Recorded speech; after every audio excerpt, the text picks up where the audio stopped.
Okay, shall I disappear? Okay. Sorry, go back first. A study on Nehemiah. Now, just a word of reminder. When I italicize Nehemiah or Ezra, it means this is referring to the book in the Bible itself and not the person. So we are covering 5 areas. I want to give a brief historical overview so that we connect Ezra to Nehemiah and we see the flow of the narrative. Okay, and so we first look at Nehemiah as the leader, and then Nehemiah and his prayers, and then his faithfulness, and we see the effects of these 3 components. Okay, historical overview first. Now I take us quickly to the Old Testament. Now remember, after King Solomon, during King Solomon was the king to build the first temple. But the temple, of course, was destroyed in 586 by Nebuchadnezzar. Okay, and then after Solomon, Israel was divided into northern and southern kingdom. Southern kingdom was Judah, northern kingdom was Israel. Capital of Israel was Samaria. Now, why the enmity between Israel and Samaria? It's because in 722 BC, Assyria came and conquered Israel. And so then they moved the population of Samaria and a lot of from Israel, the northern kingdom, away from Samaria and Israel, and repopulate the places with other people. So Samaria become a non-Jewish province because the Jews were already removed from Samaria. Of course, there were some Jews left behind. Okay, and then in 586 BC, Babylon overthrows Assyria and then took over Jerusalem, and then they destroyed Jerusalem and the temple in Jerusalem in 586. So the first temple was destroyed when the Babylon came in. Okay, and so they went into a period of exile. The Jews went into a period of exile in Babylon, and they returned to Jerusalem only after the Persians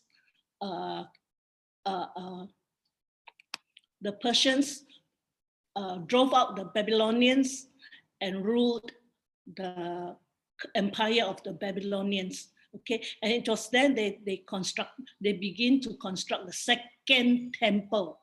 So first temple built by Solomon, second temple built by the exiled Jews. Now I want to talk about the priests and the Levites. Both of these groups are from the tribe of Levi. Levi, one of the sons of Jacob. Jacob got 12 sons, and so the 12 sons became the 12 tribes. So both of them were all from the tribe of Levites. But the priest was especially only from Aaron. Aaron was also a Levite. That means from the tribe of Levi, but only Aaron and his descendants can become priests. The rest are just temple people who work in the temple. So Aaron's special duty, Aaron and his descendants forever. In fact, in I think it's Exodus chapter 19, they are still priests. The priests in the Jewish priests are still Aaron's descendants. And I Googled and I found that it was true. Okay, so the priests and the Levites together from descendants of Aaron, same tribe. And now I'm explaining this because later on I won't explain again. When you come to the later part of the third segment, no, the fifth segment, when I'm going to talk about the effects, you find that the priests, the temple workers were deprived of their portion. Now, you can find all this background, especially about the priests. Sorry? Okay, so just remember Numbers chapter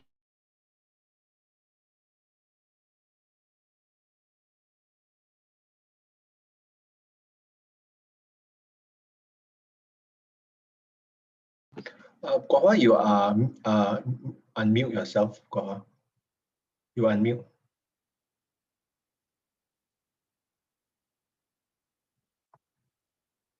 Are you able to? Okay. Yeah, can. Now, I was trying to get rid of the gallery, you see, because it's in the way.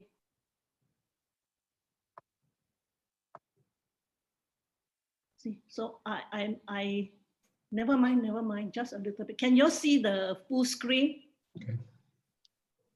The words at the end, because when I go to this part, how do I get myself one photo, myself only on the screen? Where do I go? What you do is you just want to see yourself and the screen, huh? Just now I didn't see myself. I wipe everybody out completely, so I only hear myself. So you know, on the top right corner, right, there's this thing called view. Yeah. Then you click, it's side by side speaker. Show. Wait. You see side by side speaker? Show. Okay. Okay. Now I see you, Pastor. You see? I see you. I can't see myself. Why?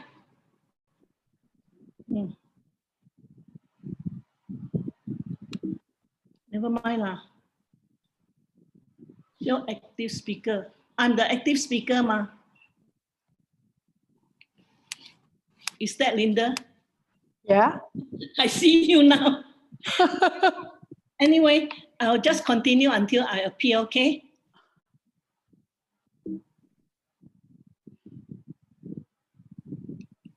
I need to get back. Okay, so here I explained about the portions, and in Numbers chapter 18 and Deuteronomy chapter 18, you read about the priests, the Levites, not given any land, but they had cities to go to, and there were fields around the cities for them to grow their own crops. But they don't have large pieces of land because their portion was from the tithe, the offering that people give to God. So that was the portion that chapter 13 referred to. Okay, now, so here, when our pastors were preaching on Ezra, the book concentrated on rebuilding of the second temple. Nehemiah concentrated on rebuilding of the walls of Jerusalem. Okay. Now, the Persian kings, there's a list of Persian kings. Remember when preacher Lolly was explaining in Esther about the time when, no, not in Esther, in Ezra, when Ezra came and then she mentioned Artaxerxes. Now, it's this part here. Okay, Ezra came here. So the events in Ezra and Nehemiah took place during the reign of these three people. So the rest, you can forget them, even though they were kings. Okay, so during Cyrus the Great entered Babylon on 29th of October 539 BC. And then 538 BC. Now, these are all the Bible verses. By the way, don't need to copy, because after this, Alvin will send you PowerPoint. The PowerPoint slides are meant to serve as notes for you, so you don't have to copy. Okay, so Cyrus gave an edict for the return of the Jews to Jerusalem, and so in Ezra, the first return in 538 was about altogether about 50,000 Jews. And when they came back, the first thing they did, the high priest, this one Zerubbabel was a prince, and the first thing they did was to build the altar to offer burnt offerings. And then after that, a little bit later, they laid the foundation. So when the foundation was laid, the older people who remember what the first temple looked like were crying, because they look at the foundation and they think of the first temple, the grandeur of the temple that Solomon built. They couldn't help crying. But the younger people, of course, they didn't see the temple, the first temple, so they were happy. Now, before they could continue, the Samaritans, because they opposed the building of the second temple. Now, just now I mentioned the Samaritans, they were actually not Jews already, although Samaria was the capital of the northern kingdom. But because the Assyrians took away, caused all the inhabitants in Samaria to leave and then brought others in. So they were no more pure Jews. They opposed the second temple, and so the building stopped, and it was only until King Darius, when he took the throne, that the building continued. So Darius the Great appointed Zerubbabel, and so they continue the building of the second temple. Haggai was the prophet that encouraged the people to erect the second temple. Okay, and in the 6th year of Darius, in the year 515 BC, the building of the temple was completed. Just a note, the second temple, the one built by Ezra and Zerubbabel, the whole group, stood from around 515 BC to 70 AD, around 585 years. And the general Titus destroyed the Roman temple, Roman general Titus, very good at fighting in the battle and war, destroyed the second temple in 70 AD. So after that, no more temple up to today. And they are looking at the building of the third temple in today's Jerusalem. Okay, next, Artaxerxes ascended the Persian throne, and the book of Nehemiah, remember this is the name of the book and not the person. Nehemiah, all the events happened during this king's time.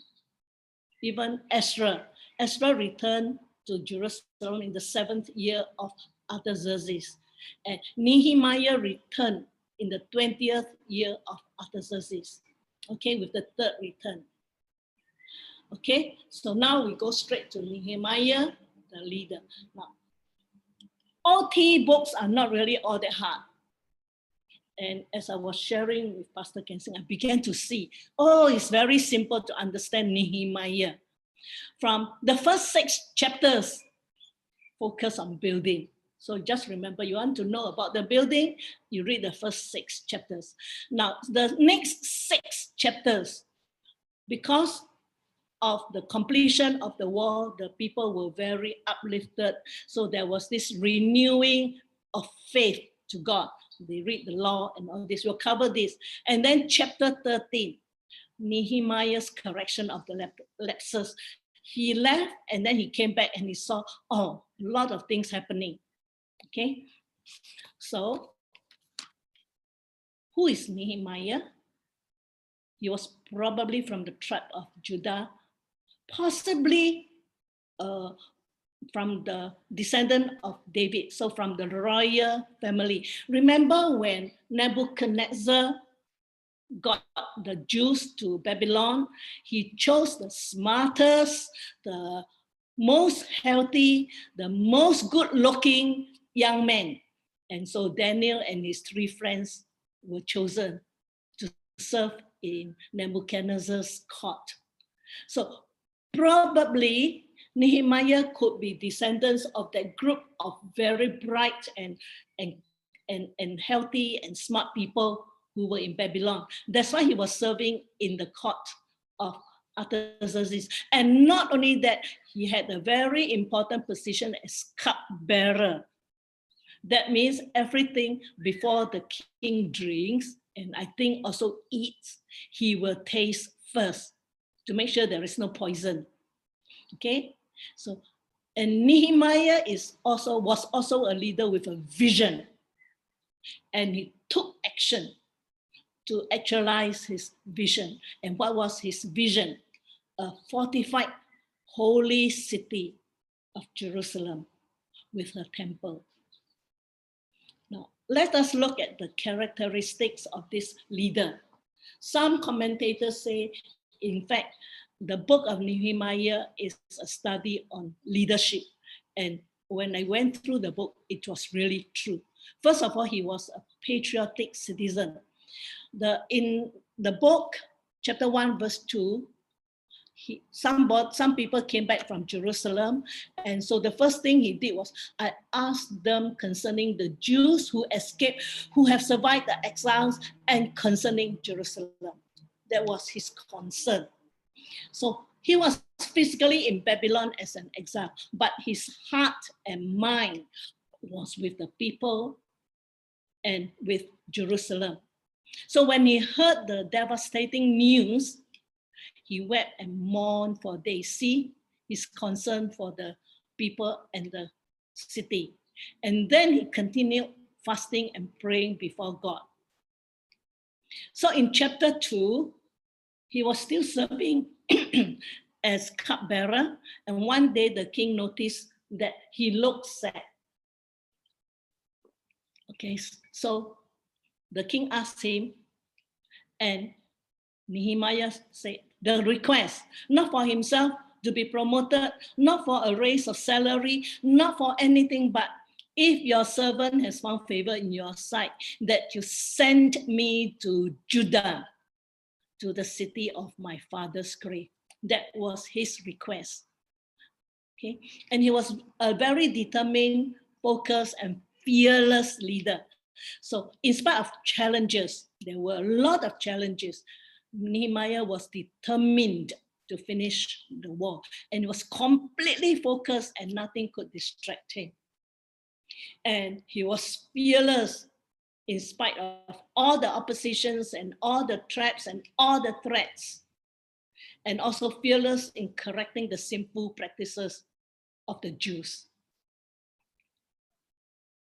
Okay, so in spite of all the efforts of the enemies to derail the building project, the war was finished under Nehemiah's leadership in 52 days. So in the Bible we read here, the enemies were defeated, and when all the enemies heard of it, all the nations around us was afraid. See, the enemies heard, and all the nations around us were afraid and fell greatly in their own esteem. Why? Testimony. This work had been accomplished with the help of our God. Okay, next we see a wise and careful leader. Why do I say that? Nehemiah was in Jerusalem 3 days. He inspected the walls and gates in secret, because he was aware the enemies were all watching him and waiting to pounce on him to frustrate the Jews. Now, these enemies mainly were Sanballat, Tobiah, and also Geshem, the 3 of them. But the main ones were these 2, Sanballat and Tobiah. So he's very wise also in keeping his objective confidential, so as not to jeopardize the building project. So he said, I arose at night, and a few men, his own men, and I told no one what God has put into my heart to do for Jerusalem. He kept very quiet. He just went there, he surveyed the place at night. And then as a result of his secret reconnaissance before disclosing his blessings from God for the project, as well as the commission from the king, because of this, Nehemiah was able to successfully rally the people to join in the building. And he was a strategist too.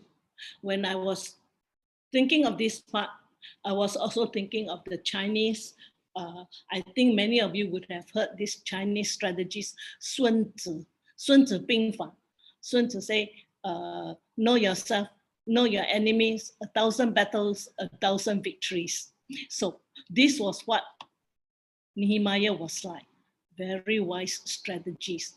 So if the enemies want to come and threaten him and to insult him, to do all things to discourage them, what did Nehemiah do? He decided that from that day on, half of my servants worked on construction and half held the spears and shields and bows and mail. See, ready for action. And then the leaders, the people, stood behind the whole house of Judah. The leaders were there to support the whole house of Judah who were building the wall. And see, those who are at work, those who carried burdens were loaded in such a way that each labored on the work with one hand and held the weapon with the other hand.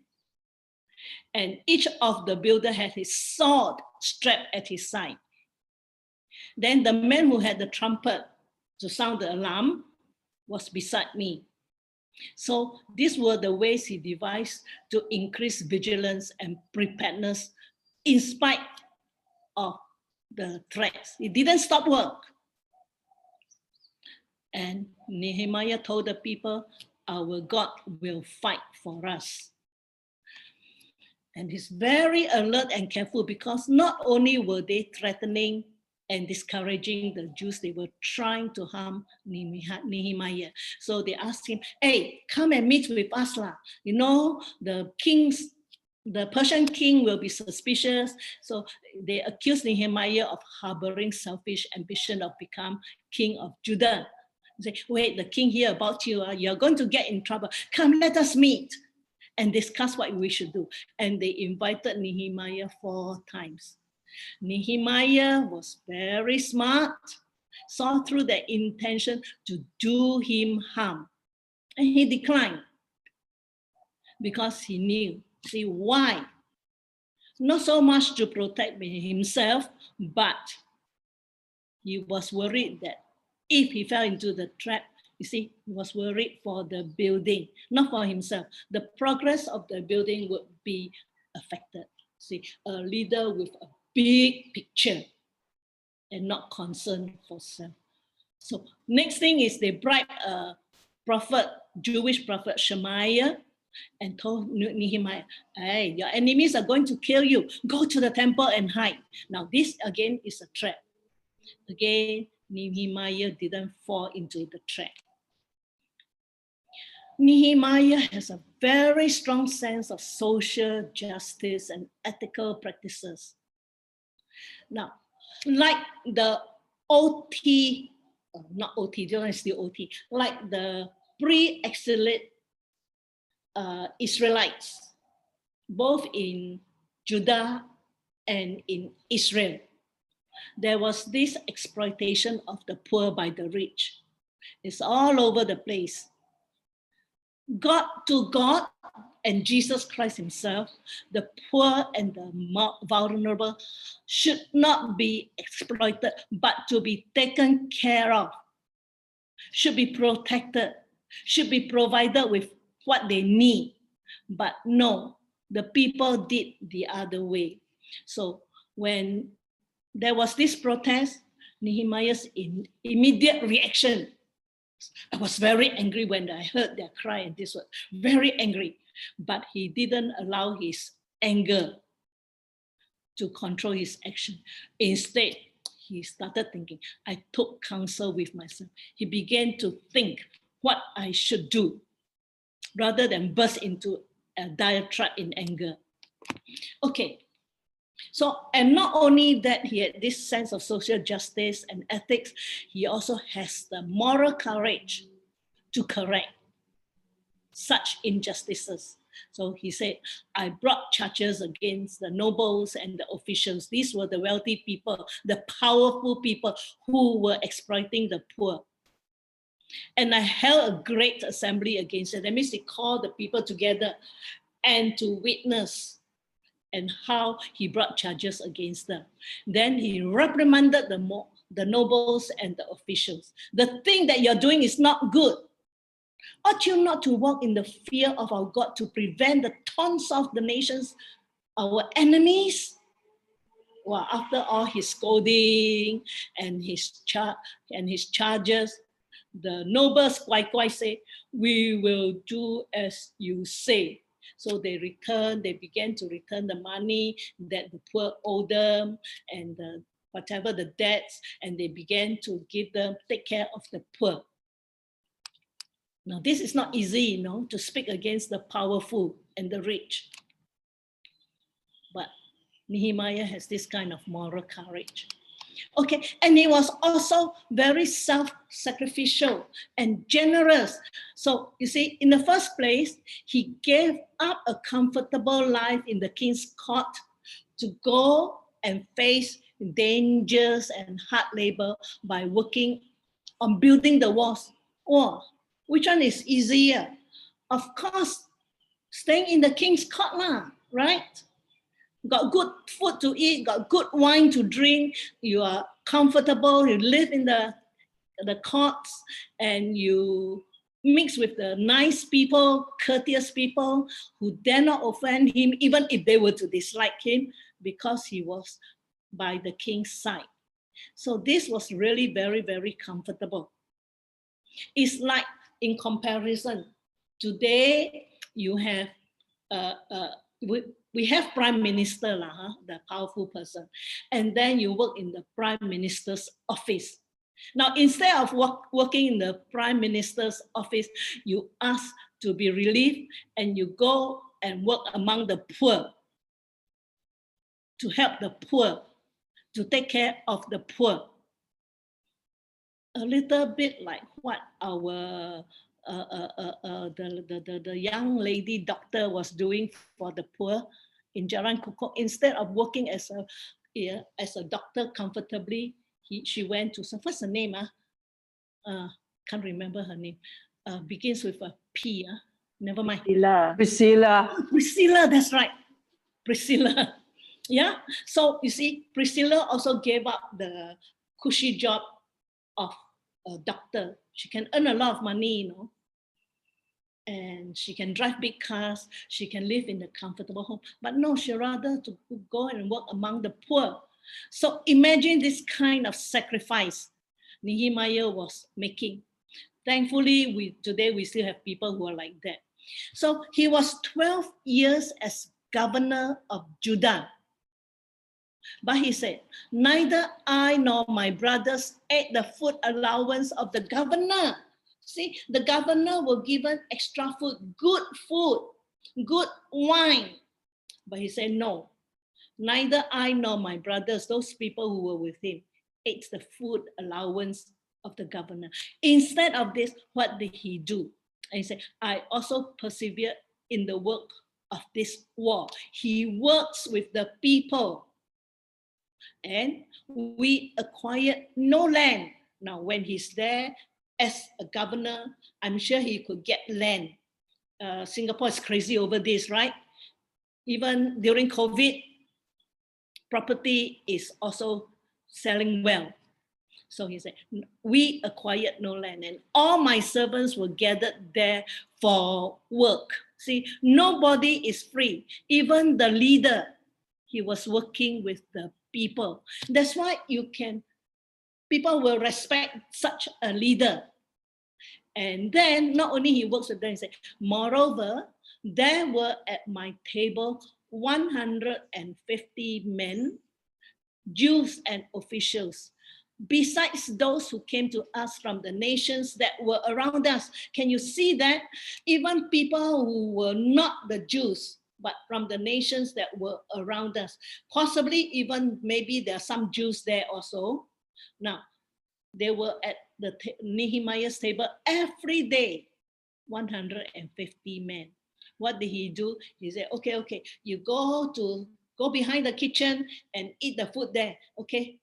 But no, he allowed them to join him at the table. Now, what was prepared at my expense for each day was 1 ox and 6 choice sheep and birds to feed 150 men. And every 10 days, once in every 10 days, all kinds of wine in abundance. See, he served them with all this. And then he said, yet for all this, I did not demand the food allowance of the governor because the service was too heavy on these people. If I were to get my food allowance and all those privileges that I will get as a governor, then the people will suffer even more. So he didn't demand all this. And he's also very thorough and responsible. Now, there was one period of time when the king called him back to Babylon. For how long, we don't know, because it's not recorded there. But after completion of the war, the king called him back after the completion of the war. He think, okay, I'm going back. I must find somebody to take care. He didn't leave a vacuum, because if he were to leave just like that and come back, who will look after Jerusalem? So he appointed Hanani to take charge over Jerusalem. And there was another guy helping, and Hanani, I think it's Nehemiah, to take charge of Jerusalem, because Hanani was a more faithful and God-fearing man than many. Criteria for choice: more faithful and God-fearing. Not a smarter man, not a more powerful man, not somebody who knows how to curry favor. No. The criteria he chose: more faithful and God-fearing. Very wise also, huh? And then also he knew the city was large with few people living there. Compared to the number of people living there, Jerusalem was a large place. But a lot of people wanted to go back to outside the city because life in the city was still not so easy. And you know, the infrastructure definitely not like today's Singapore. And also, if they go back to their land, they can plant their own food and live comfortably there. So to take care of the city, Nehemiah gave instructions. Let not the gates of Jerusalem be opened until the sun is hot. And while they're still standing guard, let them shut and bar the gates. Appoint guards from among the inhabitants of Jerusalem, some of them at their guard posts and some in front of their own homes. So not only the city, but the homes were also guarded. Okay, so we see the Nehemiah, the leader. Next, we are going to talk about Nehemiah, a man of prayer. Before that, any of you would like to ask me any question? I don't promise I can answer all the questions if you ask. Any questions? I stop share, right, Pastor? Yeah, go ahead. Yeah. Okay. Yeah. So, any questions from any of you?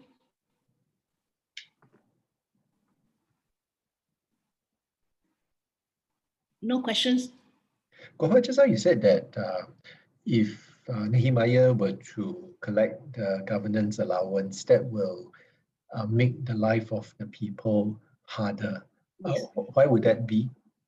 Because if they were definitely to give Nehemiah all the food that he wants, and remember, as a governor, special privileges. You will get good food, good wine. That means the people will be more deprived. Remember, at that time, Jerusalem was very poor. Okay, they were exiles. They were under the control of the Persians. So if you were subject people, you have very little privileges. Okay? So if Nehemiah were to ask for his privileges, then definitely it will come from the people, because the Persian court is still far away. Yes. Any more questions? Hi, Amos here. I was just wondering, the wall of Jerusalem, is it? Well, it took 52 days. That's quite amazing. Just wondering, how big is the area that? I don't know how many thousand miles, so I don't know how to calculate. So I didn't calculate, but I think it's definitely bigger than Singapore many times. Because Singapore is how many miles across only, right? How many km? Very small. But it shows how determined actually the people were. See, they were working and also defending the city at the time. So, yeah, but I think it's amazing, like 52 days. Yeah, sorry, I cannot give you the answer for the size of Jerusalem. But it's only the city, it's not Judah. It's not the whole province of Judah. So, yes. So the purpose of the wall is to protect Jerusalem only. Yes. Because they were surrounded by enemies. Okay. Samaria is only north of Jerusalem. And not only Samaria, all the other nations were around them. Now, you see, sorry. So basically the wall is to protect the temple. The temple in Jerusalem. Yeah. So they built the wall of Jerusalem. Okay. Okay. And Thanks. the gates also. Yeah. So Pastor Kenson, you got answer? No, I went to Google. So it says that the length of the wall is about 4,000 meters. So 4 kilometers. 4 kilometers. Not very big, Yeah. That Nehemiah built. Yeah. Oh, okay lah. So 52 days reasonable lah. Amos. Thank you. Okay. Any more questions? Was I too fast? Just now when I was sharing, the speed. Okay. Because I tend to speak very fast. Very kanchong teacher. Okay, shall we proceed? Yes. Wait, I see 2 chats. Is it? What is it? Okay.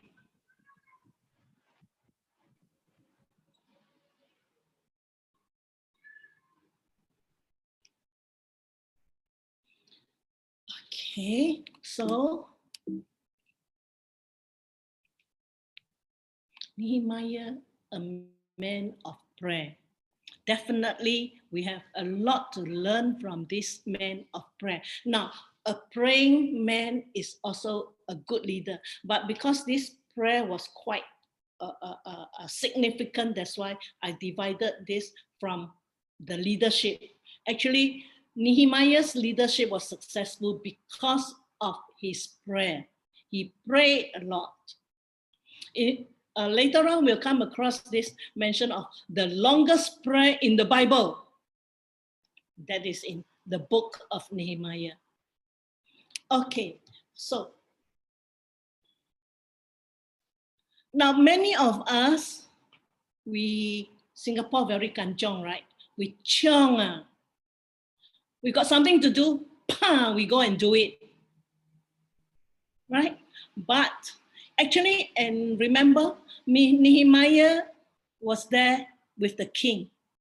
Hey, I can just ask the king, let me go for, say, 2 months or what, to go and build the wall. I'm sure the king, I think Nehemiah should be a pet the king's very intimate friend also.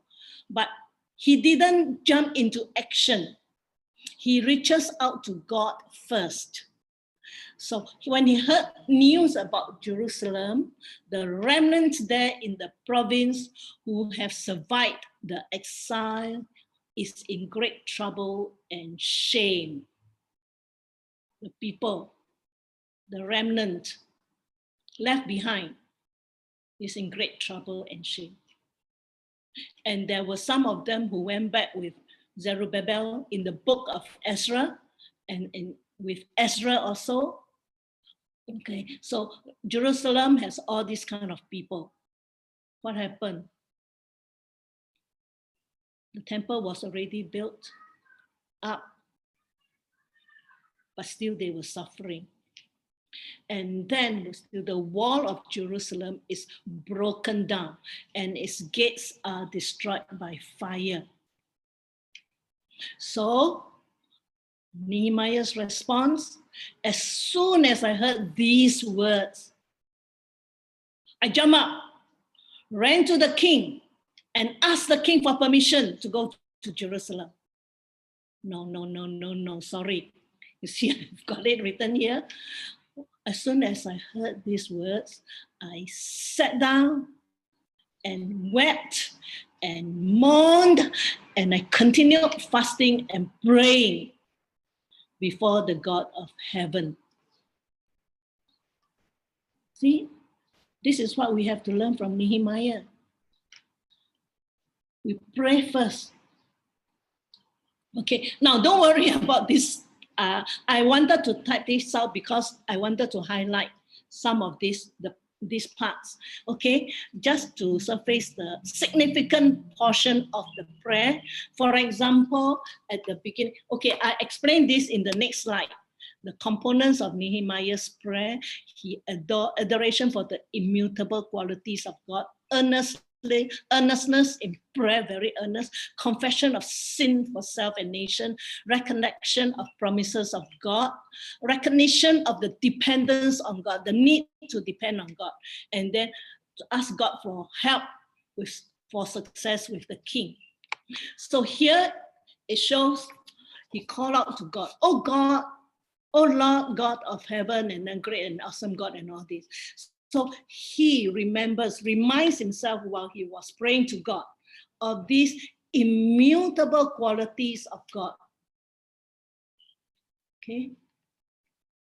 And then he was very earnest. "I now pray before you day and night." He kept praying. Show that he's really very earnest. And then he confessed the sins, not only for the people, but even he himself included. Oh, yeah. Okay, "I am my father's house." See, the sins, not only of other people. See now, all these people, they keep sinning against you. God, forgive them. Forgive them. Forgive them. How about us? Are we part of the sinners even today? Sorry, I keep veering into other territories. And then he also recalled the commandments of God, because he must have read the first five books, the Torah of the Hebrews, we call the Pentateuch. Okay, and he remembered that, and he reminded God.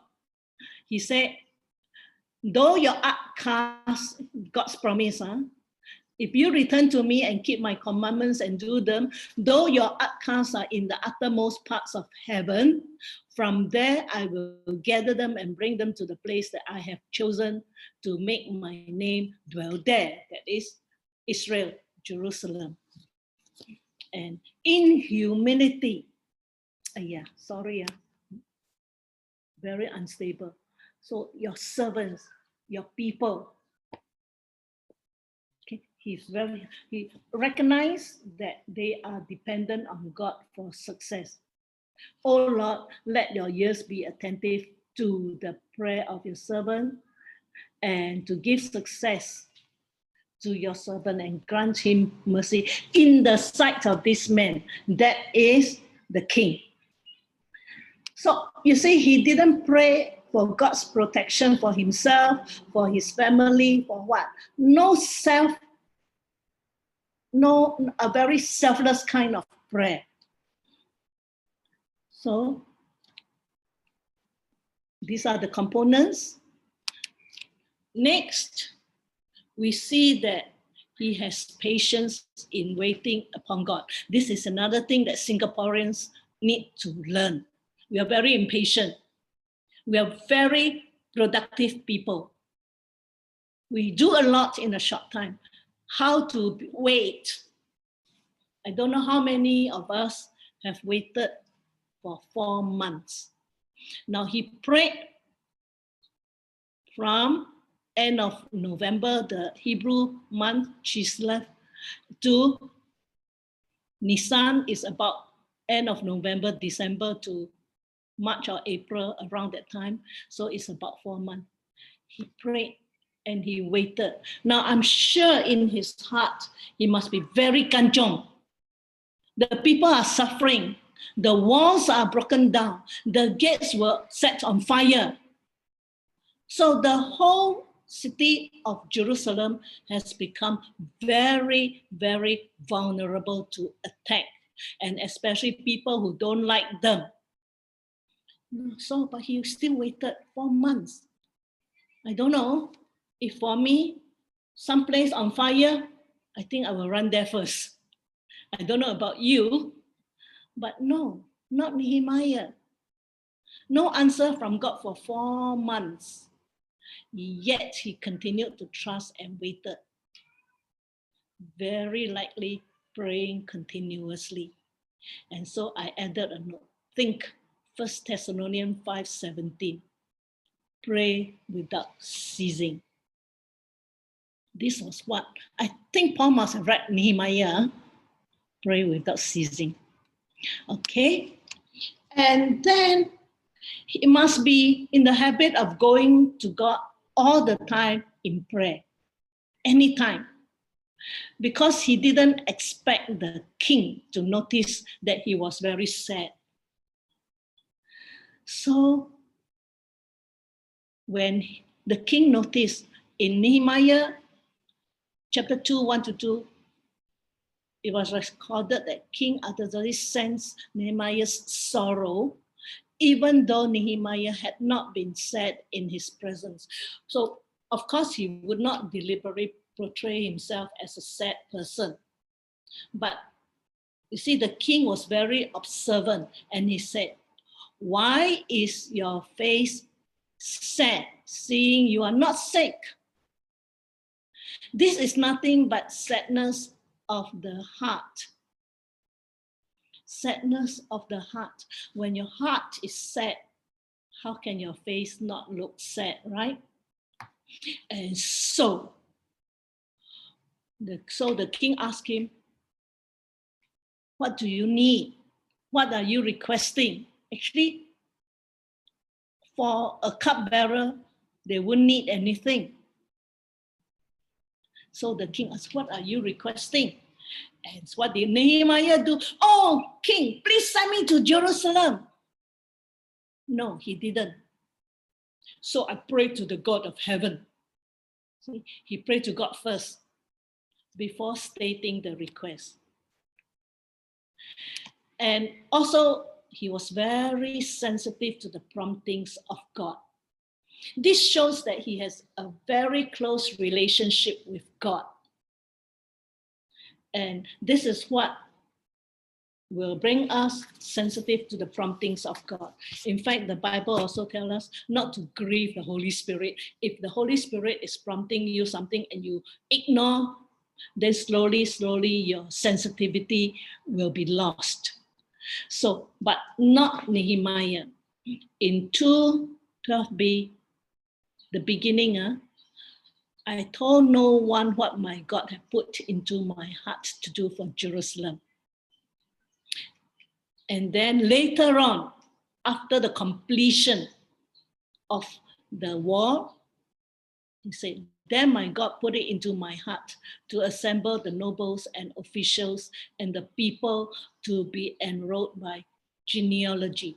By the way, this is a historical account of the return of the exiles.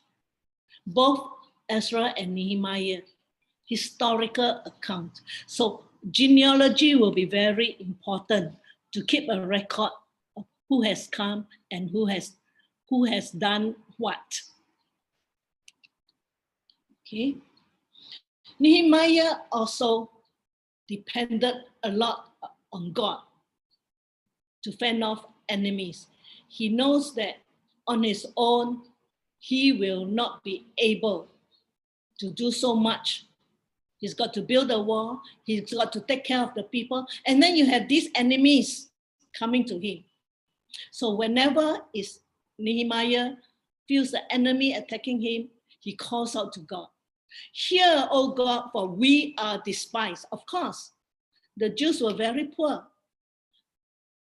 And also, Nehemiah was a high-ranking official from the court. Now it becomes a threat to the Samaritans. So, but as a whole, he said, we are despised. Turn back their taunts on their own heads. That is, the Sanballat and Tobiah and later Geshem, they were taunting the Jews. What can you do? Huh? You're going to use the broken walls, the bricks from the broken walls to now rebuild a wall? You're going to do all this? Huh? You think you can? I'm sure you cannot. You know, all these kind of very discouraging remarks that you will read in the earlier part in chapter 2, chapter 3, yeah. Okay, in fact, in chapter 4 also. So Nehemiah prayed to God and asked God to turn back their taunt on their own head. So you see, now you laugh at us, you turn back on them, means let them be laughed at and give them up to be plundered in the land where they are captives. Remember all these Samaritans and all these people, they were also captives in the Persian Empire. Only the Persians were the real ruler. So they occupy a very large empire, and all those places that they attacked and conquered come under their rule.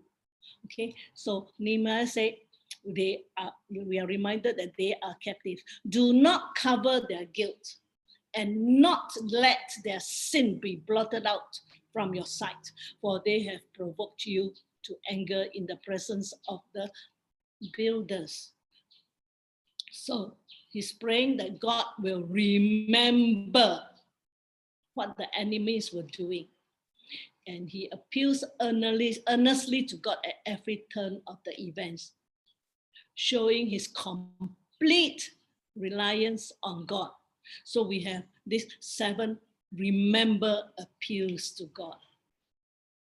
Remember the word that you commanded your servant Moses.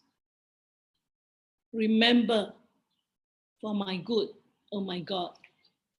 Now we know where all those blasphemy came from. Oh my God, oh my God. Oh, be careful when we hear people doing this.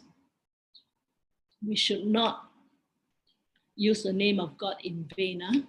Then remember Tobiah and Sanballat, oh my God. Remember me, oh my God, concerning this. Remember this also in my favor, oh my God. Remember them. Remember me, oh my God, for good. This is the last verse of the book. Remember me, oh my God, for good. Now at this point, any of you got any comments? Why did Nehemiah? Because I thought of this for a long time, and commentators explain differently. So I wonder if any of you would like to share what you think. Remember?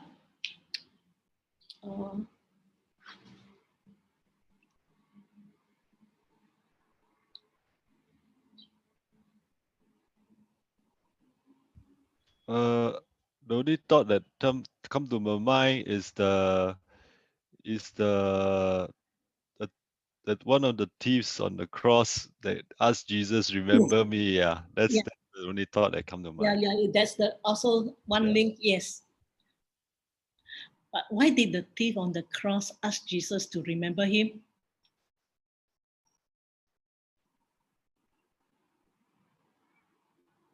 What was the reason? I think the word remember, if I would like to say, is counting on the faithfulness of God. Okay.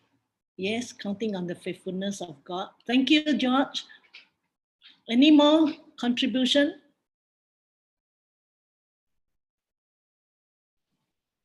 Hi. Because I thought of this a long time and I searched for commentators' answer. You know, not only remember them, remember what you command, but remember me. So if we think of the thief on the cross, remember me, he was asking Jesus to take him along to paradise. That was the word Jesus used, right? Because he must, and before that, he scolded his friend. Remember the other thief? Huh? Why are you mocking this man? What have we done? We deserve to be on the cross, but not this man. You see, he was able to understand their own sin. But how about Nehemiah? And certain of this says, remember me for my good.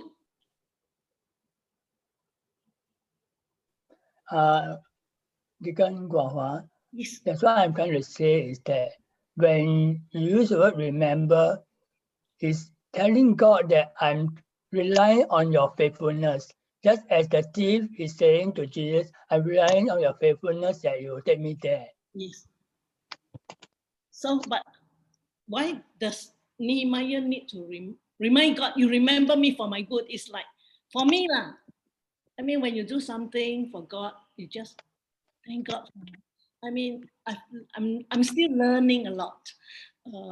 I would say, God, thank you for giving me for example, doing this CE course. God, thank you for giving me the honor of sharing your word with my brothers and sisters in true way. You know, Maybe you want your name to be in the book of life, that God remember you. I don't. Yes, but maybe in that sense, when you explain like that, Yocha, that means Nehemiah is not very sure, right? Not very sure of his salvation. So he asked God to remember him, like the thief lah. Yeah. Could it be undeserving? Undeserving. Yeah, remember me as I'm undeserving. I remember we say that we are unworthy of Christ. Yes. So Nehemiah could be humble himself, and the thief also humble himself, Yes. mentioning that I'm undeserving of your forgiveness and your grace. Yes. That's why I say, remember me. Yeah. So it's the reverse of the pride. So it's actually humility. Humility. Yeah.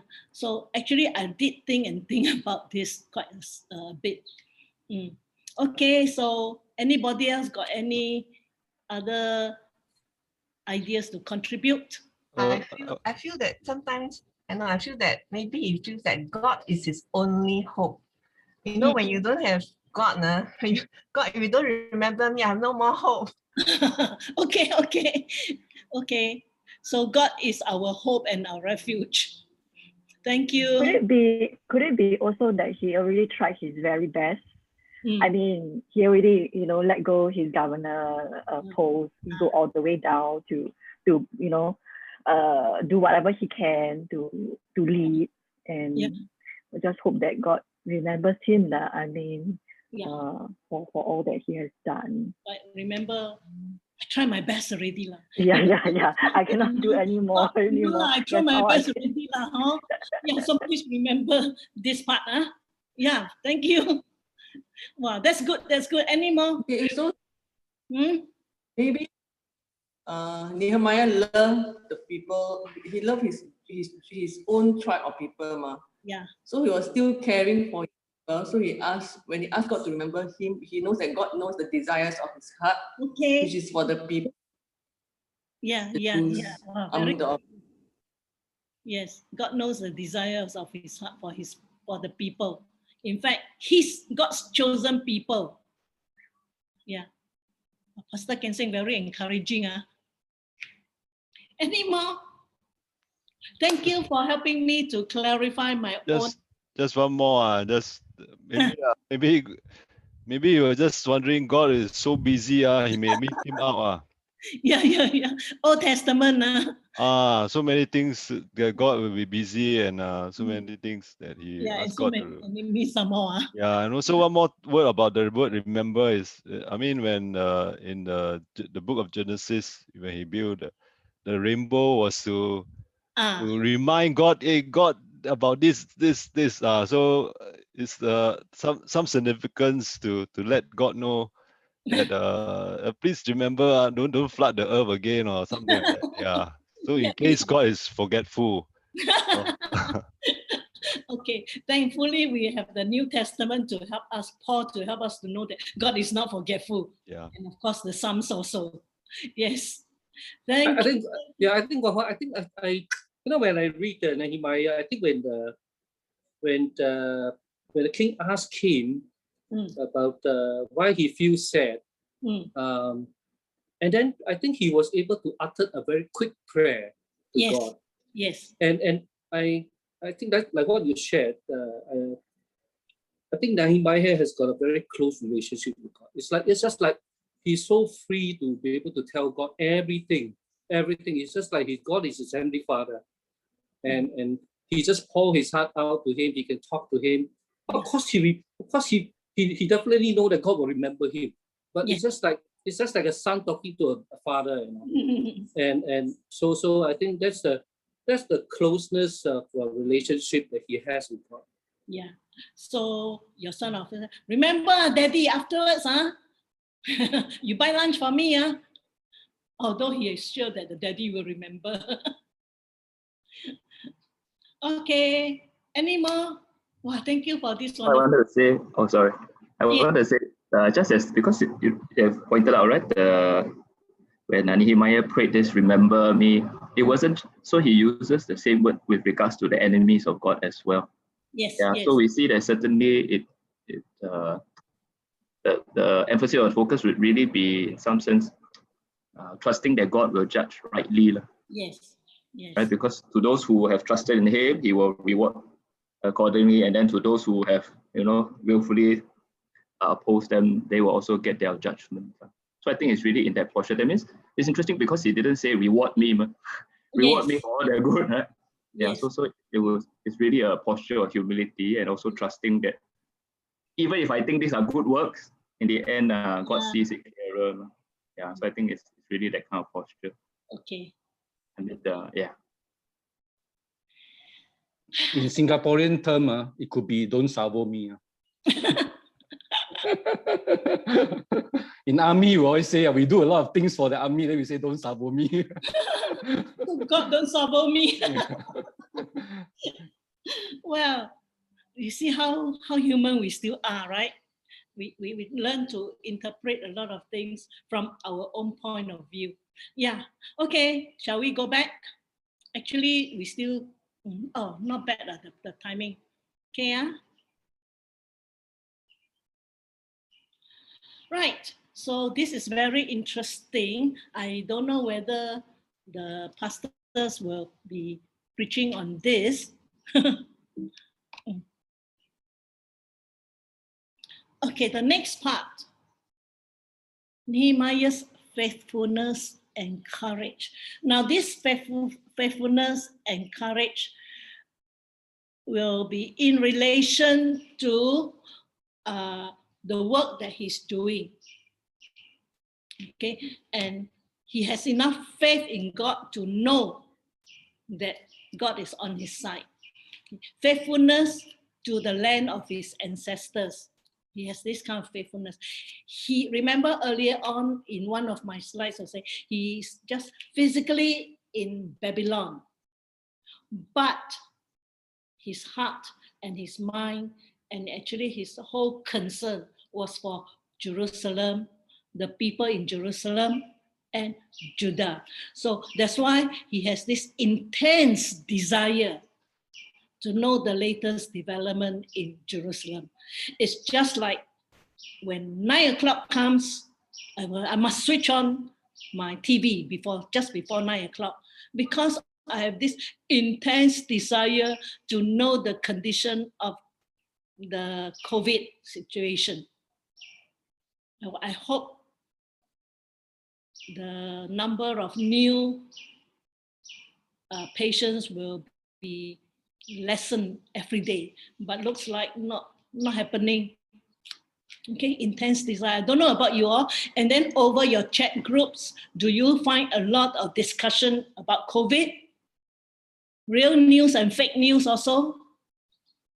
And I know Xu Peng's discussion group, chat group was talking about buying the best mask. A lot of talking about masks. Yeah. This is our intense desire to know, to protect ourselves. But at the end of the day, we know our God is sovereign. Okay, unshakable faith in God. Do we have this kind, like Nehemiah? Unshakable faith in God. Even though no answer from God for 4 months, he still did not give up. And then he has this courage. When asked by king the reason for his sadness, Nehemiah said, I was very much afraid. Chapter 2, verse 2. I was very much afraid. But in fright, because you see, as a subject, you don't appear in the presence of a king showing that you are sad. You should be happy when you're in the presence of the king.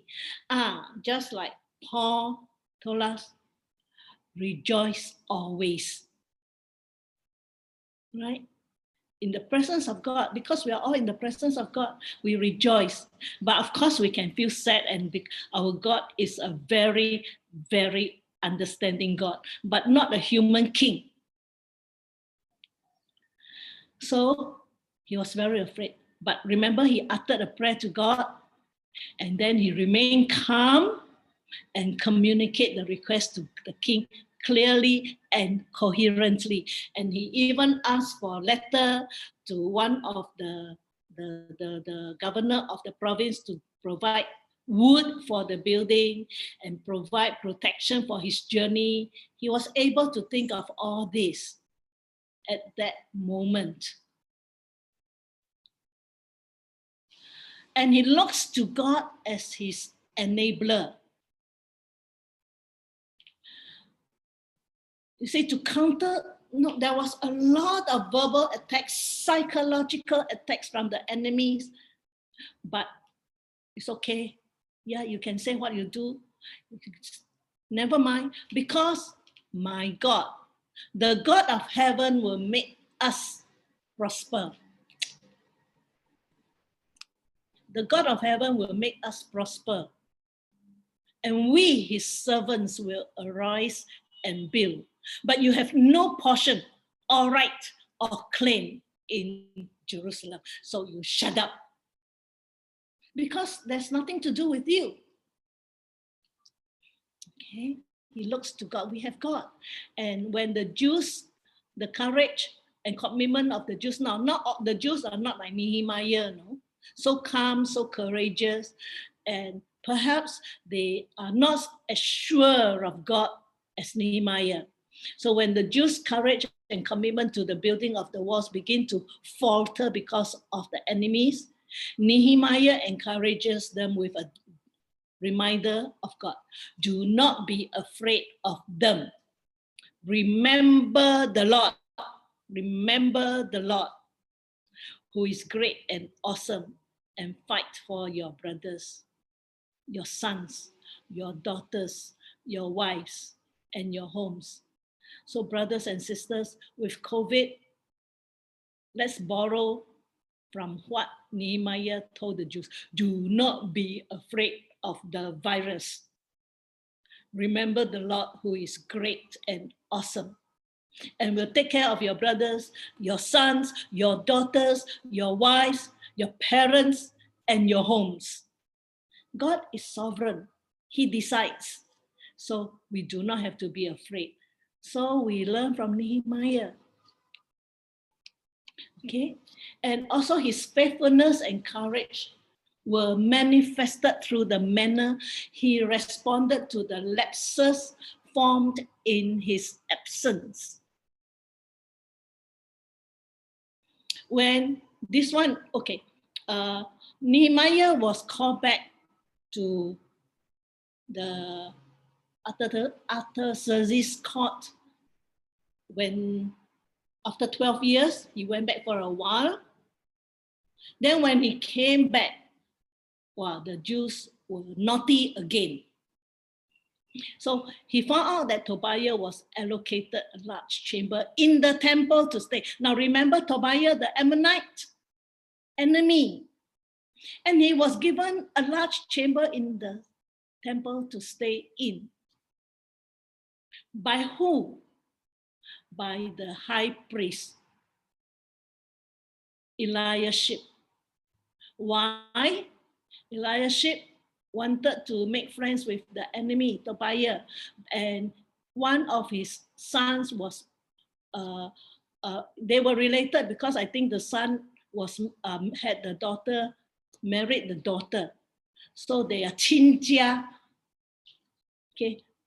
So Eliashib, the high priest, cleared the large chamber used to store the grains and the frankincense and all these offerings. And those were meant, remember just now I mentioned portion. The Levites, the tribe of the Levites did not have any land. So how were they to keep their own stomach full so that they can concentrate on serving in the temple? Because God says, I have this, God spoke to Aaron. I'm reading from Numbers chapter 18, verse 8. Behold, I have given you charge of the contributions made to me, all the consecrated things of the people of Israel.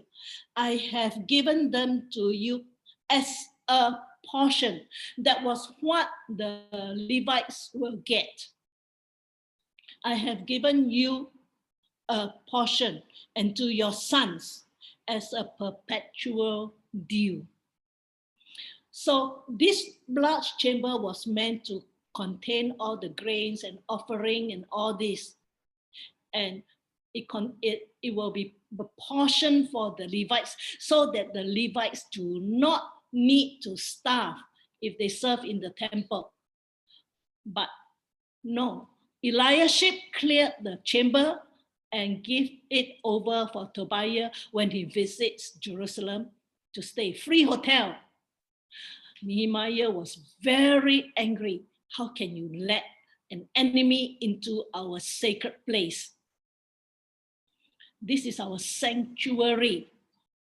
Tobiah was trying to get rid of the temple and Jerusalem. So Nehemiah was very angry and he threw all the household furniture of Tobiah out of the chamber, and he brought back there the vessels of the house of God with the grain offering and the frankincense. These people, the high priest and Tobiah, they were powerful people, but Nehemiah was courageous. He just did what he thinks is right. And of course, this is right because you don't allow non-Jews to come into the temple of God, because this is the holy place. Okay, what else did he find? Another thing, he found out that the Levites had returned to work in the fields. Remember, they were given cities, and around cities there were plots of land for themselves to plant as well. But their job was to serve in the temple. So, but they went back, all the Levites went back to support themselves by working in the field because they were not given their portion. The portion due to them. When the people give tithes and offering, they should be given to the Levites. That was the portion that God allowed. So what did Nehemiah do? He confronted the officials, re-established the giving of tithes by the people to provide for the Levites. And he also, to make sure that this is being carried out, he appointed reliable men to take care of the distribution of the Levites' portion. He appointed reliable men so that the Levites will not starve and the temple will be taken care of. Now, the Levites will be like those people who serve, like in our church, we have those, the priests will be something like our pastors, and the Levites will be all the other support staff. So they were the singers, the people who will light the lamps, people who will do all those things to keep the temple clean and pure. Okay, and the third thing that the lapse that Nehemiah discovered was that the people were profaning the Sabbath. What were they doing? They were working in their fields, and businessmen were coming in and out. Now, fourth commandment, the people were commanded to keep the Sabbath day holy. But the Jews were not keeping the Sabbath day holy. So he ordered that the gates of Jerusalem to be shut before the Sabbath and not open until after the Sabbath, so that people cannot come in and out to do business. Next thing, intermarriages with foreigners. Ezra had already commanded that they be separated. They agreed, and then some of them went back. Maybe some of the foreign women were also very beautiful. Like Solomon, remember, he loves foreign women. So he had don't know how many hundred concubines. So he saw that the men of Judah had married foreign wives. And I think preacher Inkiat was the one who mentioned that it seems the men were the ones who keep committing these sins when he was preaching on Ezra. So not only that, they married foreign wives, and so what happened? Mother tongue came in. The children were not able to speak Hebrew, father tongue, Hebrew, but only able to speak the language of the foreign wives, the mother tongue, because the mother takes care of them. Unlike Singapore, the children forget their mother tongue and speak the tongue of a foreigner, English. Well, sorry, English is our lingua franca also, so they must learn English. Okay, so you see, they only know how to speak mother tongue. They cannot speak the father tongue. So what did Nehemiah do? Nehemiah chastised these men, scold them, and curse them, and beat them, and worse still, pull out their hair. Wow. I don't know whether any of our leaders can do this or will do this when they found somebody. No, I never heard of that. But this was what Nehemiah did. I don't think our leaders were there to follow him in this, but they do counsel. And he made them take an oath in the name of God. They still fear God, at least, saying, "You shall not give your daughters to their sons, or take their daughters for your sons or for yourselves." And they did agree. And so Nehemiah reinstated separation from foreigners. Then one more lapse. The grandson of Eliashib, the high priest, married the daughter of Sanballat, the enemy. Nehemiah again was very angry and drove Elisha the high priest. Remember high priest? He drove the high priest's grandson away. Get out of the temple, most likely. Possibly even get out of Jerusalem. Well, it's not stated, but he said that, yeah, he drove away this grandson. So you see, Nehemiah is so faithful to God, so faithful to the law that God gave Moses, so faithful to uphold the law and to uphold the love and faith in God, that he has the courage to do all these things. Now, all this happened when he was, sorry, there's a mistake here. There is no Nehemiah 26. I think I saw verse 26. It's Nehemiah 13. Nehemiah 13 is the last chapter. So when you come to this, remember it's 13. Okay, all these lapses happened, were recorded in chapter 13. Okay, so results, effects of Nehemiah's leadership, prayers, and faithfulness. Anything that you want to contribute before we go on? Anybody? Contribute to this section on Nehemiah's faithfulness and courage? You can continue. Yes, Preacher George? I think you can continue to change Oh, the continue. next. Shall I? Yes, huh?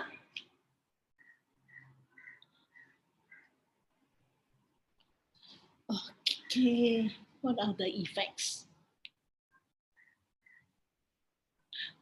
Now, the effects are contained in chapter 7. Remember just now earlier when I was going through the summary with you, chapter 1 to chapter 6 is focused on building.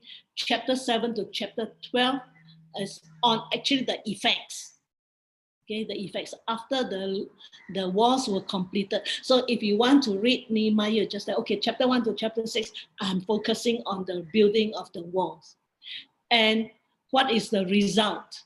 Chapter 7 onwards. And then chapter 13, we went quite thoroughly just now, the lapses. Okay, so effects. On the first day of the 7th month, the people were united and listened to the reading of the law of Moses by Ezra. Now, Ezra came into the picture. Now we see, you see, Nehemiah is not insecure. Ezra becomes the center of the whole section. And Esther, of course, Ezra was the scribe and the priest. He was a priest and a scribe. So here we see now all the people. That is before chapter 13, before the lapses.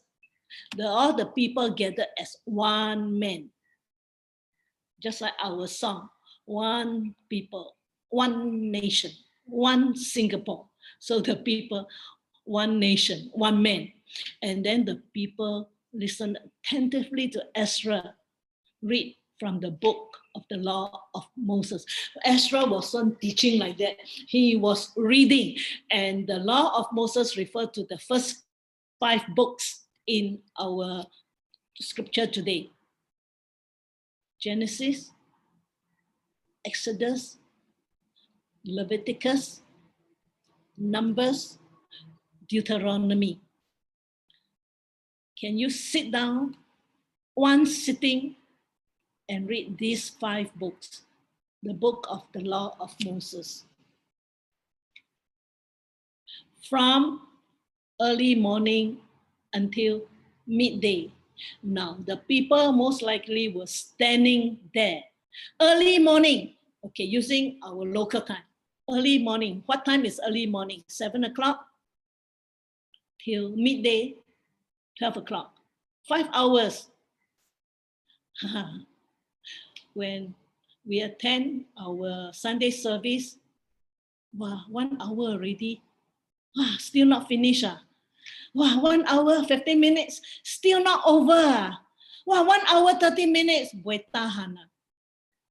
You see, but at this time, the people were listening to Ezra read the law and not reading a story, it's not like onto telling stories, that kind. It's not like Channel 8 or the Korean drama. No, you sit and watch. No, they were standing there listening to the law of Moses from early morning until midday. Can you see the kind of enthusiasm that Nehemiah was able to arouse in the people? And then on the second day of the 7th month, celebration of the booths. Now, these booths recall the days when the Israelites were wandering in the wilderness for 40 years. God punished them, right, because of their sin. So God said, this generation will not enter the promised land. So everybody in that generation, when everyone in that generation died, then God allowed them to enter the promised land. And that was 40 years wandering in the wilderness. And God, after that, commanded them to remember this because they were living in tents. So you have and then another name for the booth is the Feast of the Tabernacles. The tabernacles were carried around as they wandered. So when they finally reach the promised land, they will celebrate the celebration of the booths and the Feast of the Tabernacle. Now, this is still celebrated today. In fact, I asked Deacon Andy to share because she went to Israel for many times, and I asked her, have you ever encountered the people, the Jews in Israel today, celebrating the Feast of Booths? And she said, yeah. So actually, I wanted her to share a little bit, but I think she was too busy. So first-hand account will be more interesting. But anyway, the people celebrated the Feast of the Booths for 7 days.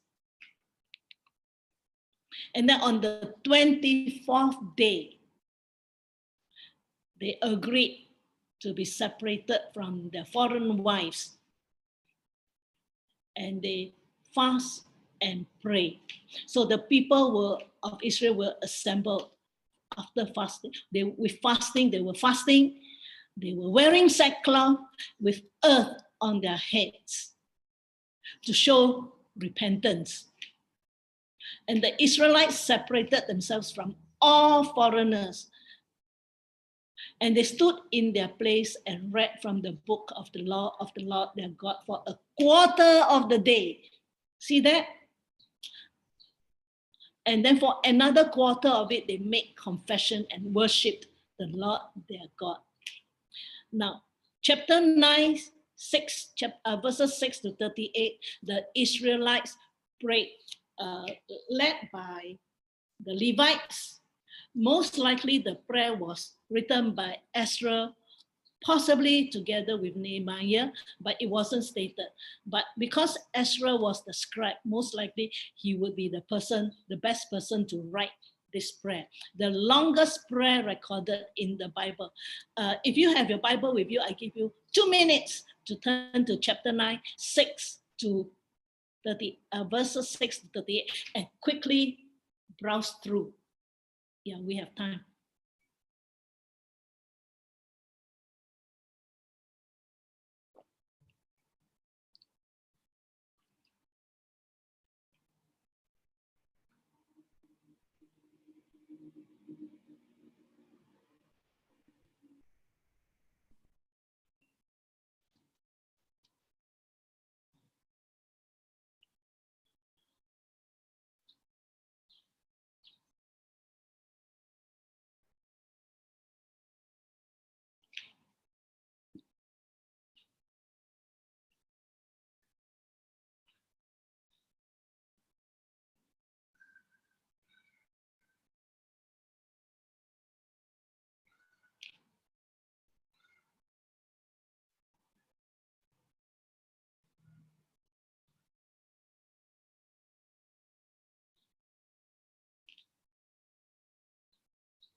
Okay. Just to have a rough idea, but it will be worthwhile to read this longest prayer so that you know what is mentioned in the longest prayer. Actually, it's almost the whole history of the Israelites. Now, there is another very long prayer in the New Testament. You know which one it is? Anybody? John 17. Yes. And what was John 17 about, Preacher George?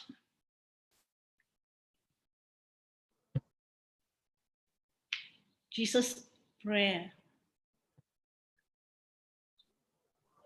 John 17 is about Jesus' prayer. It's about the unity. He prayed for unity of the people. Yes. Yes.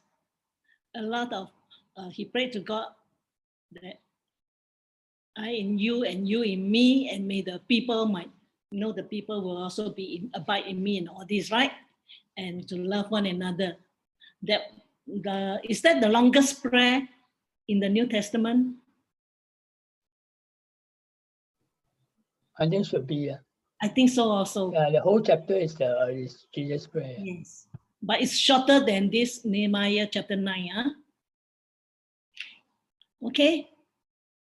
Let's move on. Actually, I wanted to leave the last 10 minutes for a discussion.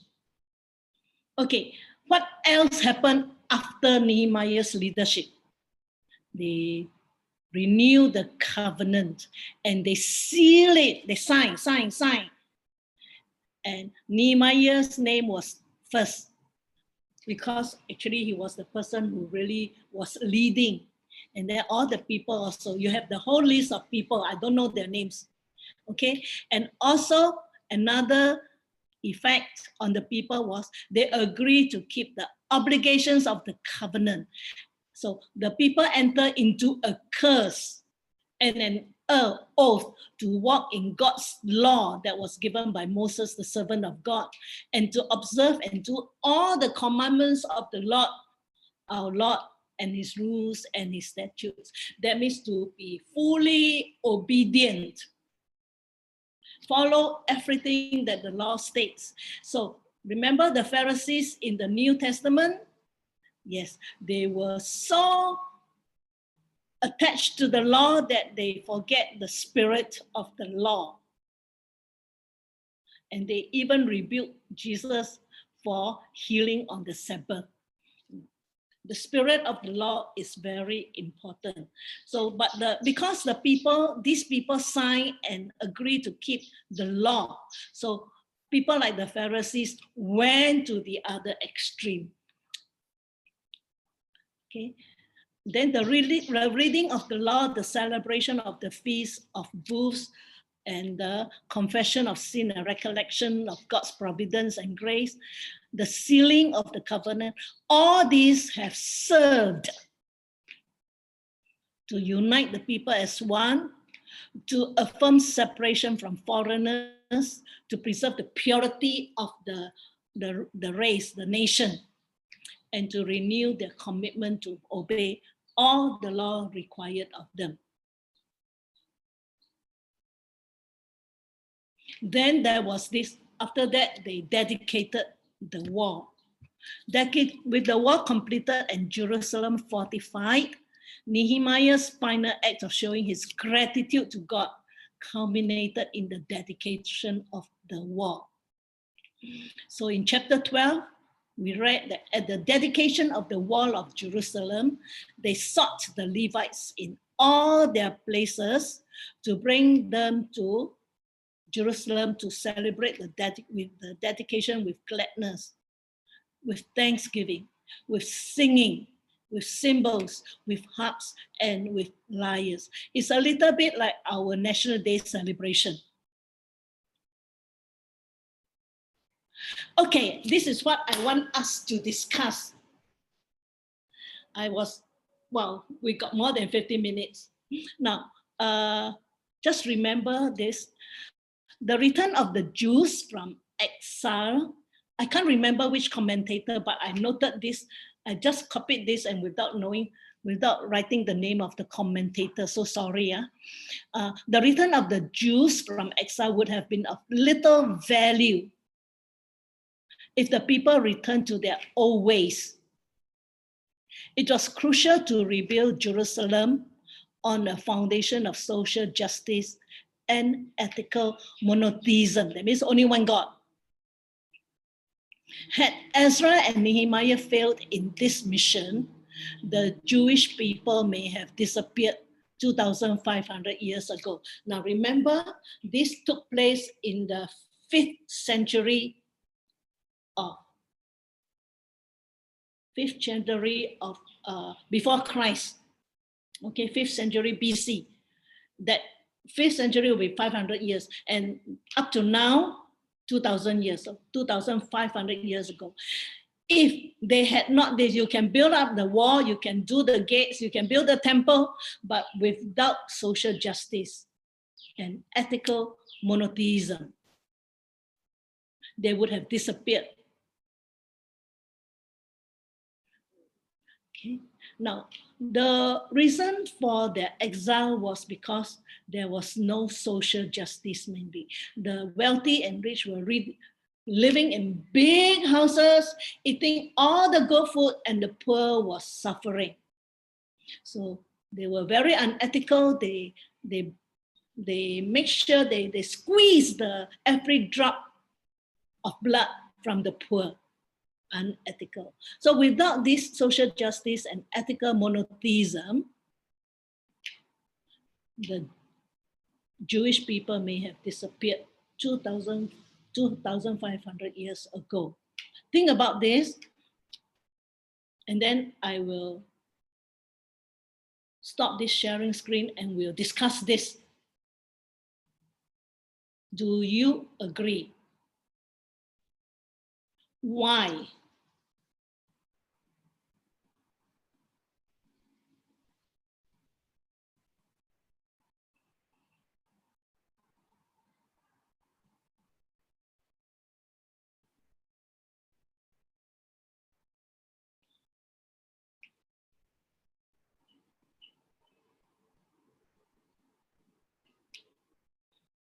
Okay, let's bounce ideas. Anybody?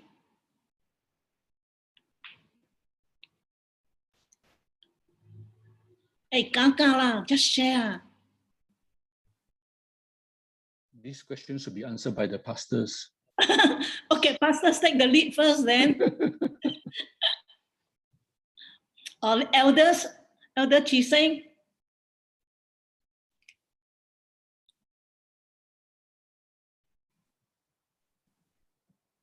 I think the marvel of Ezra and Nehemiah is that you see two very unique characters raised by God in an interesting era of people coming back. And you see the hand of God helping them and reassuring them. And I think to me, it's always the hand of God, the sovereignty of God. And I don't think the Jews will be wiped out because God will never fail in his promise. I mean, that's my initial reaction to this statement that you quoted. Mm. But the beauty of it is that will God not be able to raise other people to show his faithfulness and also demonstrate the fallenness of his chosen ones? Of course he will. But I think whatever God do is perfect. And I think that's something that we can take comfort and assurance in. Mm.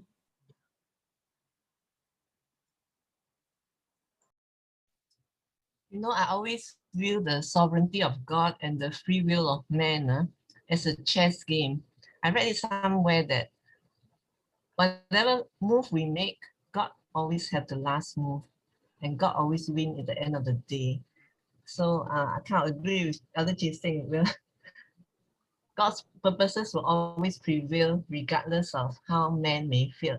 And you know, human beings are flawed. We are so flawed, but our past can always be redeemed. Mm.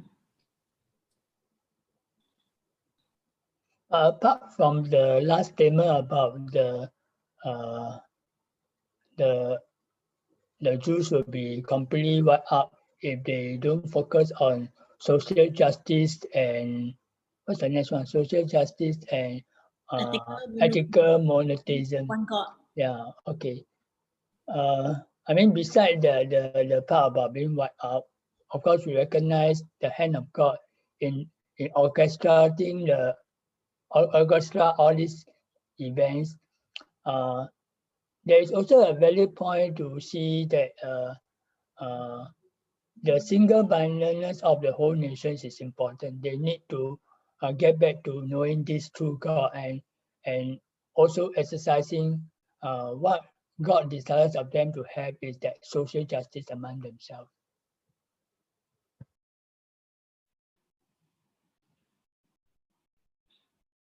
So in the last chapter, we saw the record of all the lapses, and that would be done by, I think, a minority.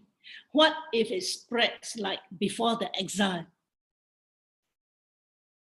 Would God allow the nation of Israel at the time to disappear?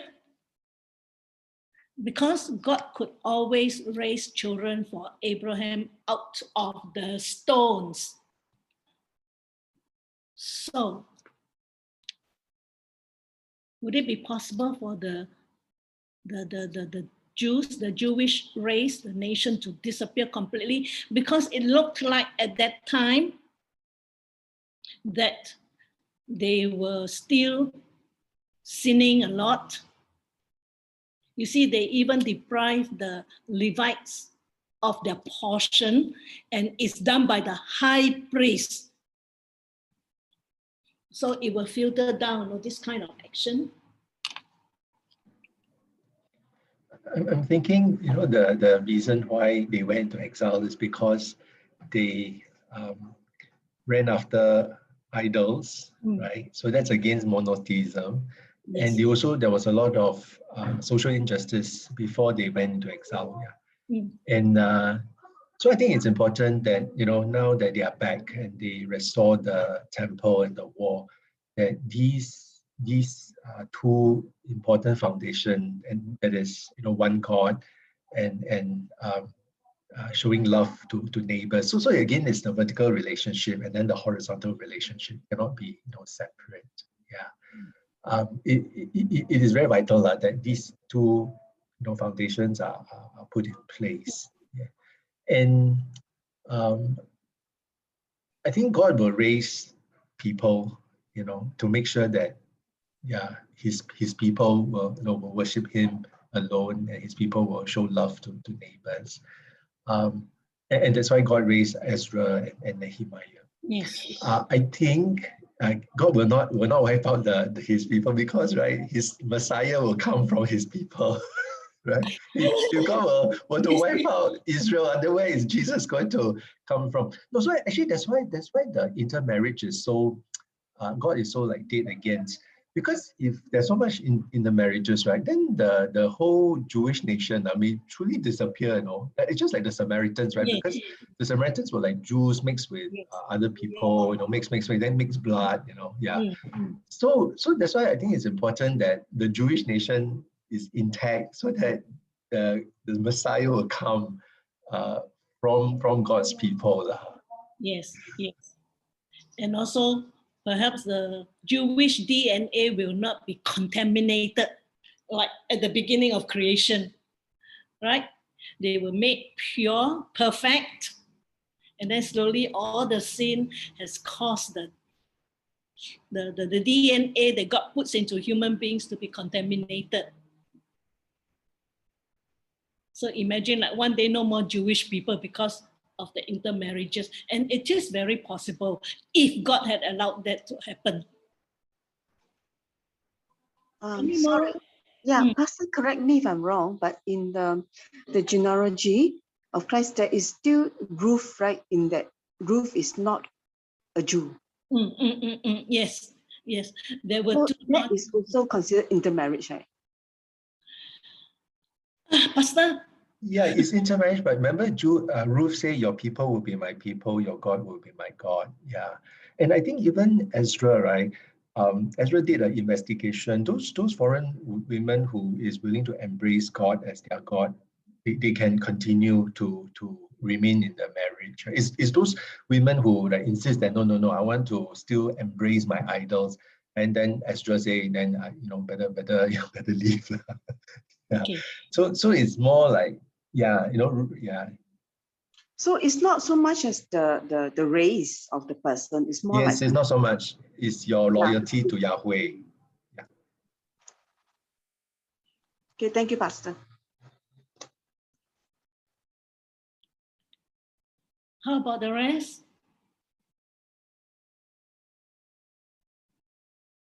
So we really believe that no, because like Pastor Kensing mentioned, the Messiah must come from by the way, what tribe? Which tribe? The Messiah must come from which tribe? Can you remember? Judah. Judah, yes. From the tribe of Judah. How about the possibility of all, you see, the 10 tribes have already disappeared. Northern Kingdom, right? The 10 tribes. So left Judah and Benjamin. Would it be possible that God can preserve the tribe of only Judah so that we have the gospel from Paul, because Jesus was born as from the tribe of Judah. The Messiah must come from the tribe of Judah. So you don't need the whole Jewish nation. You need only Judah.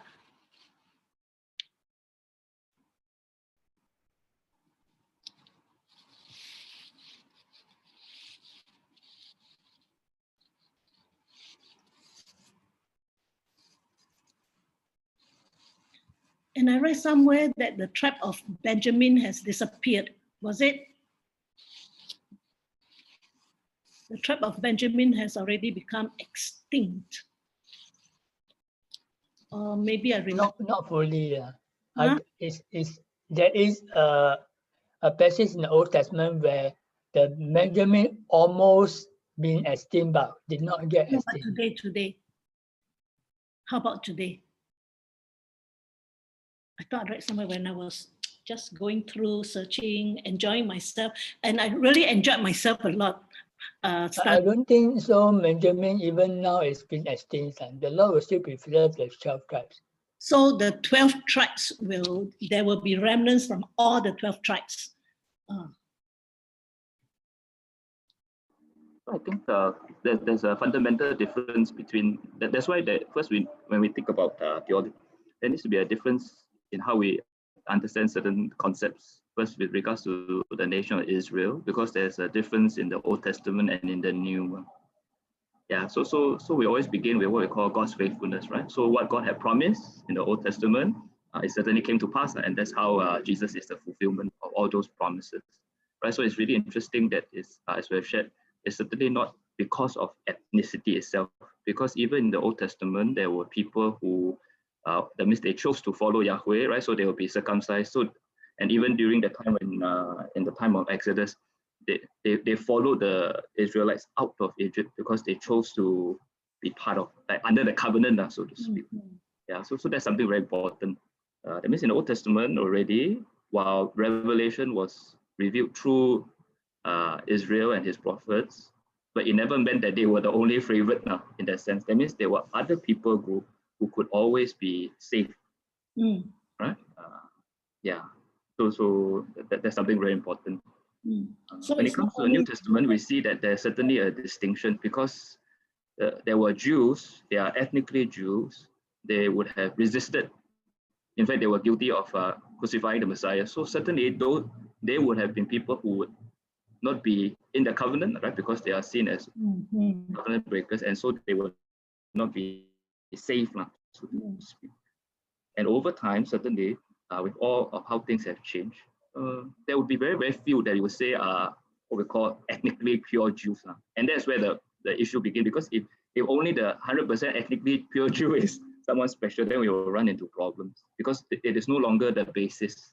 Right? That means even during that time of, so in the time of the New Testament, the Jewish people still assume just because I come from the line of Abraham, automatically I'm in the covenant.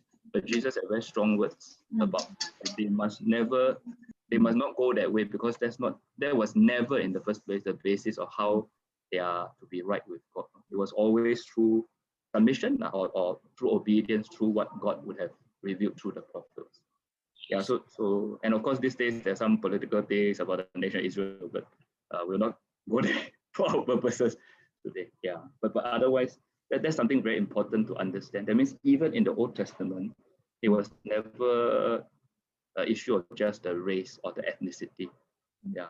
Okay. If anything, it's because of worship, which I think just now there was some discussion. And likewise, like just now we read the prayer, right, in Nehemiah 9. You'll see that the emphasis was always about the proper worship of God. So whenever the people of Israel did not properly worship God, it would result in social injustice. So it's not that because of a lack of social injustice, and so that's how judgment came about. It's because they did not properly obey God. Because if you think about the 10 Commandments already, and that's very, very ancient, right? In the 10 Commandments would already include things of how you relate with your neighbor, and all those you could in some sense categorize as injustice. You're stealing people's wife, you're stealing people's reputation, all that kind of thing. Right? So yeah, so it's really because when the people are not properly worshiping God, there will always be consequences or symptom, and the symptom would be injustice and running after other gods. But if we try to solve it the other way around by just implementing justice without properly worshiping God, it will still be the same. So that's something we have to be mindful of and guard against, because in today's context, sometimes the world is trying to promote this, and they have different category or different explanation or definition of what social justice means. Yeah, we can kind of understand where they might be coming from, but if we don't first do the basic block, we'll still be displeasing before God. Wow, it certainly may make so to speak life a bit better, right? When we are caring for our neighbors and all things, but that is not the starting point. It actually has to be, which is where the intermarriage was something so grievous in the Old Testament time, right? Because for us today, yeah, no problem, right? Yeah, because it has always to do with the covenant, so to speak, the proper expression. Yeah. Thank you very much. And thank you all of you for your contribution. Anybody got one last word to say?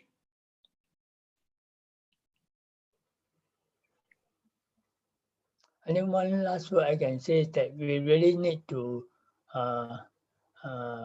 put God first, and really need to pray as what Nehemiah, the man of prayer, have taught us. Yes, God first. Okay, so can we invite one of the pastors to close us in prayer? We want to thank Deacon Kwapa for taking us through the book of Nehemiah. I hope that will give us a good framework for us to enter into the preaching series. And yeah, so thank you, Kwapa. I'm going to ask Pastor Edwin to close us with a word of prayer. Okay, come, let's pray. Heavenly Father, we thank you for a time like this, that as God's people, we can come to your word again and reminded of how you have acted in history, how you have demonstrated and shown yourself to be faithful, even to the people of Israel in the Old Testament, that time and time again, when they have forgotten you, when they have sinned against you, and yet when they cry out to you, you remembered them, you remembered your covenant, your promise, and you showed yourself to be merciful, preserving the people, turning the people back to you, showing mercy unto them. We thank you for how this is ultimately demonstrated in the giving of your Son. Yes, we ask the Lord, as we in our own DG and our own private life study your word, enable us, Lord, to live it up. Help us, Lord, to always run to you, not to be overwhelmed by the demands of the world or to be deceived by the temptations and the lures, but to really remain steadfast as you enable us and sustain us. Help us, Lord, such that our worship is not just with words, but really through our lives, so that others will know who God is, how good and how great Jesus is. Enable us, O Lord, that as a church, as a community, especially in this challenging time, to lay that strong foundation and then to give of ourselves for your kingdom purposes. We thank you. We ask all this in Jesus' name. Thank you. Yes. Amen. Thanks, Deacon Wawa. Thanks for teaching us. Thank you. Thanks, everyone. Thank you. Thank you.